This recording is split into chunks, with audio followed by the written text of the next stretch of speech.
IAS clip को subscribe कीजिए और स्मार्ट प्रिपरेशन करना सीखिए। Let's start. जैसे अभी रिसेंटली एमपीपीएससी प्रीलिम्स आने वाला है 23 को, और जैसे आपने 5 से 6 साल तैयारी किया, कई सारे एस्पिरेंट है जो 4-5 साल 3 साल से तैयारी कर रहे होंगे, बट अगर आप देखेंगे ना तो लास्ट के 10-15 दिन बहुत हेक्टिक हो जाता है। हर एस्पिरेंट यही होता है कि यार टेंशन में ही घूम रहा होता है। अगर हम लाइब्रेरी में देखें तो बच्चा टेंशन में बैठा है, चाय की टपरियों पे देखेंगे बच्चा टेंशन में बैठा है।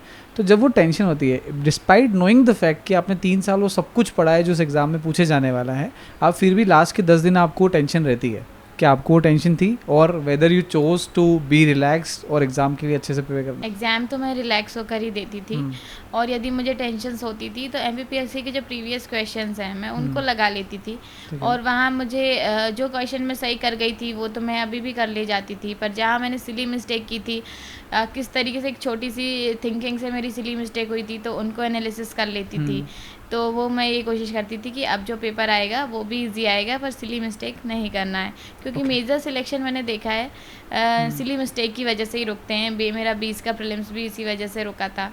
तो वहाँ पे मैं कोशिश करती हूँ, और लास्ट जो 10 to 15 डेज़ हमारे बचे हैं उसमें रिवीजन पे हमें ज़्यादा फोकस करना चाहिए। हमने जो पढ़ा था पढ़ लिया है, क्वेश्चन हमने लगाने थे लगा लिए हैं, पर अब हमारा बेसिक होना चाहिए कि हम रिवीजन करें, और यदि थोड़ा बहुत क्वेश्चंस लगा सकते हैं PYQs तो उनको लगाएं। कुछ नए ना ट्राई करें या कुछ टफ सा ना पढ़ें, क्योंकि आपको 80% उसमें इजी आना है, 20% गलत आएगा या वो टफ आएगा तो वो किसी से नहीं बनता है। अपने आप पे विश्वास रखें और कॉन्फिडेंस से जाएं, हो जाता है। पर बस वही है कि खुद पे विश्वास रखें, टेंशन ना लें, आप बिल्कुल टाइम से पहले पहुंच जाएं, आपके क्लासरूम में स्टेबल हो जाएं अपने आप को।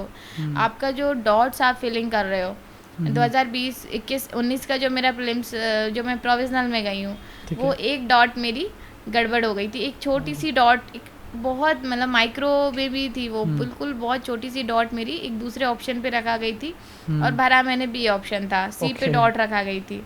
तो वो मेरा एक क्वेश्चन से पीछे हो गई, मैं गलत माना गया वो MR में। और 20 में तो मेरा जो राउंड हम भरते हैं उसमें मैं 5-5 के सेट में भर रही थी, तो ऐसा सीक्वेंस बिगड़ गया था। 81 का 82 में भर दिया था, 82 का 83 में, तो ऐसे मेरे सीधे 5 क्वेश्चन गलत हो गए थे। फिर मेरा एक ही क्वेश्चन से कट ऑफ रुका, यदि वो सही होते तो मैं 4 नंबर कट ऑफ से ज़्यादा ही होते।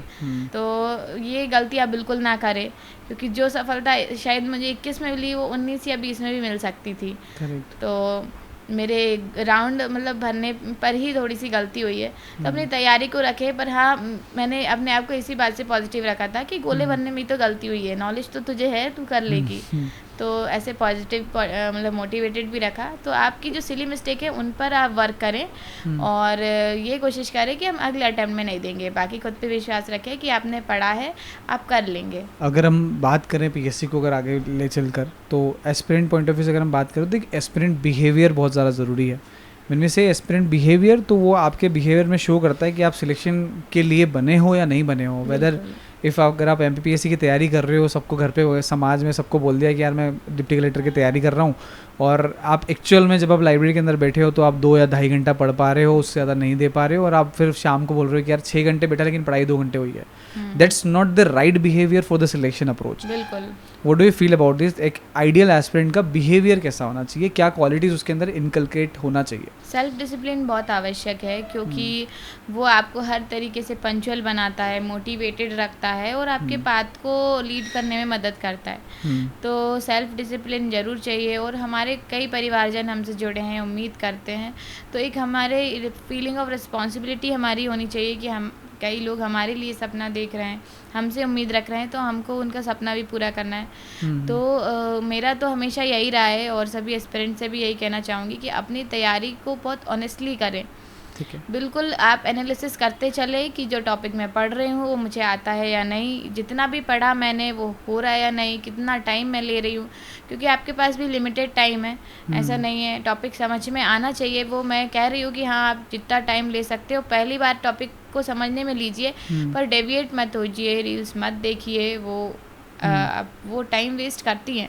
हाँ, हालांकि आप एजुकेटिव रील्स भी कई चल रही हैं, उनको देख सकते हैं, इंडियन जैसे मैं एस्पिरेंट शो देखती की हूँ। yes. हाँ, जैसे इंडियन एस्पिरेंट शो की चल रही हैं। बहुत इंस्पायर किया है आपने भी, जैसे पहले जिन लोगों को कवर किया है तो उनकी स्टोरी मैंने शॉर्ट्स में देखी है। बहुत डिटेल में देखने का टाइम तो मुझे नहीं मिला। तो बिल्कुल अपने आप को एकदम एक प्रॉपर डायरेक्शन में लेके चलिए। आपका लक्ष्य आपके सामने होना चाहिए और लक्ष्य के प्रति आपका समर्पण होना चाहिए। Nice. तो बिल्कुल ऐसा ही होना चाहिए। Were you active on social media? तो सोशल मीडिया यूज़ करते थे जब प्रिपरेशन चल रही थी तब? अकाउंट्स थे, पर जब एग्ज़ाम्स जैसे कभी हुआ तो 1-2 दिन के लिए खोल लिया, फिर बंद कर दिया। तो बस यही चलता था। अकाउंट है मेरा, पर बहुत कम खोलती थी। Nice. इस पूरी जर्नी के अंदर अगर हम देखें तो आपकी ऑफ कोर्स फैमिली का सपोर्ट रहा है, बट आई फील कि एक सर्कल जैसा आपका होता है उससे भी डिपेंड करता है कि आप किस सर्कल में हो, उससे आपकी क्वालिटीज़ बढ़ती है। आपका पूरी इस जर्नी के अंदर कौन ऐसे लोग थे जिन्होंने आपको टाइम टू टाइम सपोर्ट किया है, उसके बारे में थोड़ा बताइए। बिल्कुल, पहले तो फैमिली में मेरे माता पिता ने मुझे कभी नहीं पूछा कि आपका क्या करियर है, आपको जो करना है आप वो कर सकते हो। तो करियर ऑप्शन में उन्होंने कोई ऐसा फोर्स नहीं किया कि आप यही बनो। फिर उसके बाद मेरे फूफा जी हैं, अभी स्वर्गवास हो गया है तीनों का। उन्होंने हमेशा कहा था बचपन से ही कि ये लड़की कुछ बड़ा करेगी या तुझे कुछ बड़ा करना है, ये छोटी मोटी जॉब नहीं करनी है। क्योंकि मेरी फैमिली में और भी लोग जॉब में हैं, पर उन्हें था कि हाँ बड़े प्रशासनिक पद पे जाना। और फिर उसके बाद मेरे फ्रेंड्स जिन्होंने मुझे बताया, एक मेरी फ्रेंड थी उसी ने मुझे फ्री गाइडेंस प्रोग्राम का बताया था। और साथ में जो फ्रेंड्स रहे मेरे, उन्होंने भी तैयारी की। शुरुआत में 19 में मैंने जैसे मेरा कोई अलग से कोचिंग मैंने नहीं किया है, सेल्फ स्टडी किया है गाइडेंस प्रोग्राम के अलावा। वो तो बंद हो गया था 6-7 महीने में। तो फिर मेरी फ्रेंड थी इंदौर की, रुचिता, तो वो मुझे कई बार मटेरियल देती थी, टेस्ट सीरीज़ देती थी। 19 में उसने मेरी बहुत हेल्प की है और बस आशा करती हूँ कि उसका भी जल्दी से सिलेक्शन हो जाए। फिर उसके बाद अभी जो रैंक 10 है ज्योति दीदी, वो मिली मुझे। और हम लोगों ने तो 21 का मीन्स बिल्कुल साथ में पढ़ा, ग्रुप डिस्कशन से इंटरव्यू की तैयारी की। तो बहुत अच्छा रहा फ्रेंड्स का सपोर्ट। और कॉलेज के जो फ्रेंड्स हैं वो जब भी डिमोटिवेशन होता था तो वो वैसे मोटिवेटेड रखते थे कि तू कर लेगी। तो आज वो लोग भी बहुत खुश हैं मेरे सिलेक्शन से और बस तमन्ना यही है कि उनका भी जल्दी हो जाए। IAS क्लिप्स की इस वीडियो को देखने के लिए धन्यवाद। मेक श्योर कि आप इन दोनों वीडियो को भी एक्सप्लोर जरूर करें।